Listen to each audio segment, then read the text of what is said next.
I was 10 and William was 12. It was springtime. I'd been hoping for a bright, clear day, but when I awoke, the sky was grey and heavy.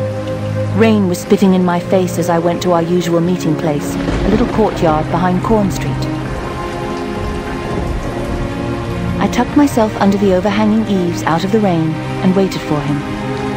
When the church clock struck 1/4 hour and then another, I knew he would not be coming. I went in search of him at his mother's inn, the 7 Stars.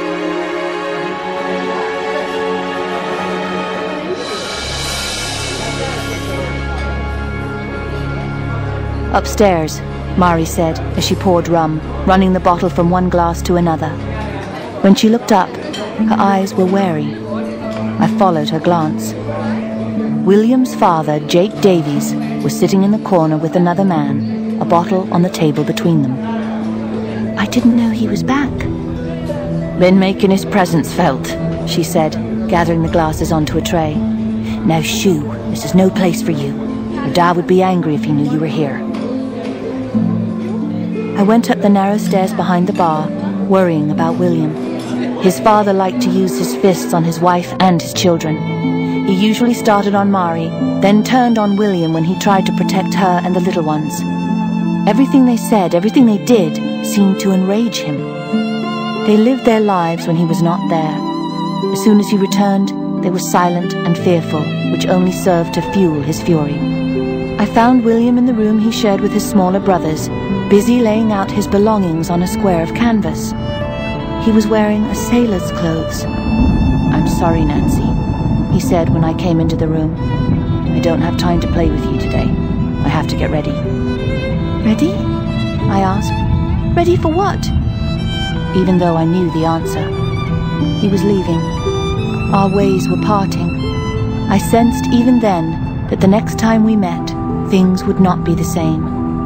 Things would never be the same between us again. He was 12 years old. He sang with a boy's pure treble, and the skin on his face had never felt the touch of a razor. His skin was flushing slightly, but he was a man now. He looked at me in the same way my brothers did, down his nose, as if I didn't smell right to him. And perhaps I didn't, being a girl. My father's found me a ship, the Amelia, Captain Thomas. I'm signed on as cabin boy. I have to leave right away. The Amelia. I'd seen her name in my father's ledgers, but could not exactly recall the trade in which she was engaged. I should have wished him luck. Fair winds, a good voyage, offered him something to remember me by. But I did not. I turned and ran down the stairs. The thought of saying goodbye to him made my eyes and nose sting with sudden tears. I did not want him to see me crying, and I wanted to get to my father as quickly as I could.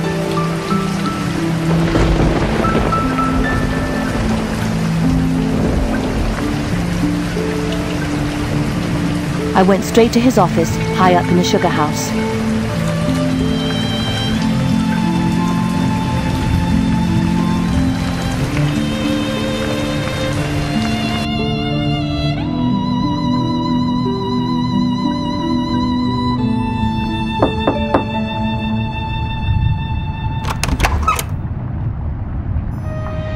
He's of an age to go to sea, he said with a shrug.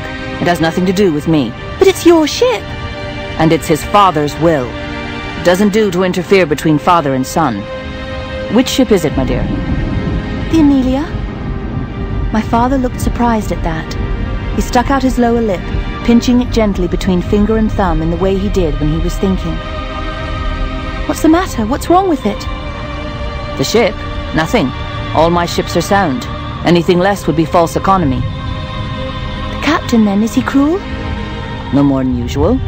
He's lately been in the Navy and runs a tight ship. He's no dancing master, that's for sure, but he's not a tyrant neither. So what is it, then? 'Tis an odd choice for the boy's first voyage, that's all. But I dare say he'll survive. The sea is a hard school. If it's going to be his life, it's better he learns while he's young. I knew that he was lying. I ran out and down to the docks. I had to warn William. The Amelia was a slave ashore.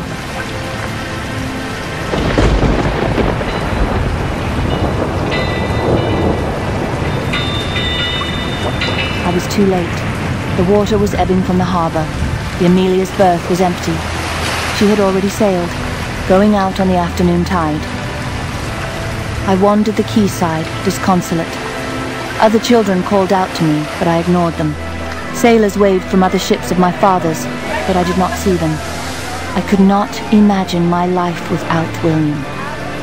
He was to be found nowhere in the city, and tonight his bed in the 7 Stars would be empty.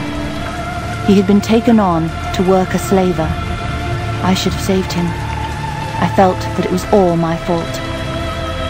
Robert found me staring down at the stinking mud of the harbour. The tide was now full out.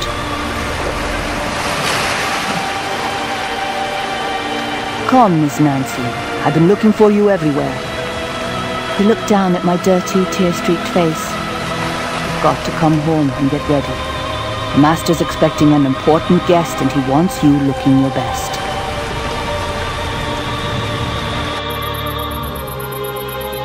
My father's guest was Mrs. Wilkes.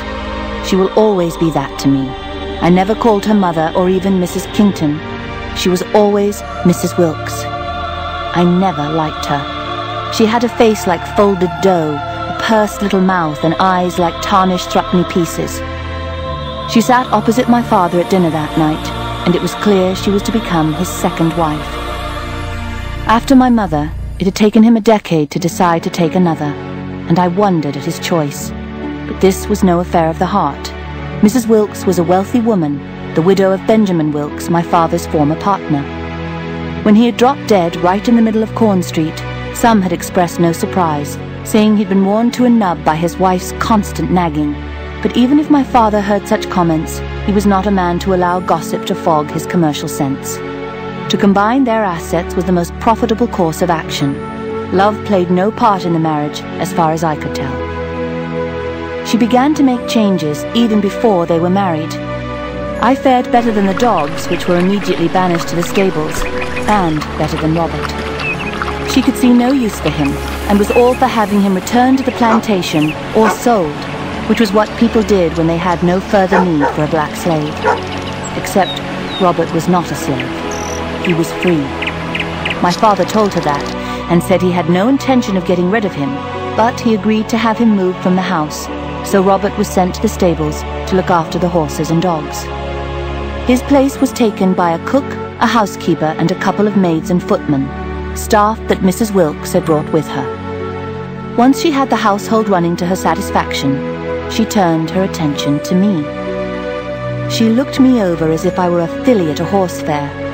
She strides about as if she were breeched, and the way she talks is enough to make a carter blush. It won't do, Ned. She shook her head at my father. She cannot sew, she cannot sing, play an instrument, or do any useful thing. I don't know what you were thinking of, letting her run wild like that. Such freedom is not good for a child, a girl in particular. It gives them the wrong idea. If it goes on much longer, you'll have the devil of a job getting anyone to marry her. My father grew alarmed at that. He looked at me askance. Mrs. Wilkes's eyes crinkled, the tarnished silver beginning to gleam. You leave her to me. I can make a silk purse from her. With that, she called for her maid, Susan. A sharp-faced, dark-haired young woman came bustling into the room. Yes, ma'am? See what you can do with this, said Mrs. Wilkes. Yes, ma'am. Susan bobbed a curtsy and took me away. I was not especially vain, but to be found so utterly wanting cut me to the core. Who are you scowling at? Susan came in. She looked at me, head on one side, her eyes bright and sharp like a bird sighting a worm. The name's Susan. Susan Smythe. I'm your maid. I don't need a maid. That's not what the missus says. She looked around my room. She says you need seeing after. We don't always see eye to eye, but this time I'd say she'd be right. Not in my opinion, I countered. Your opinion don't count for much round here now, do it? I turned away from her, watching in the mirror as she emptied out drawers and presses. Fit for rags, the lot of it. As for you...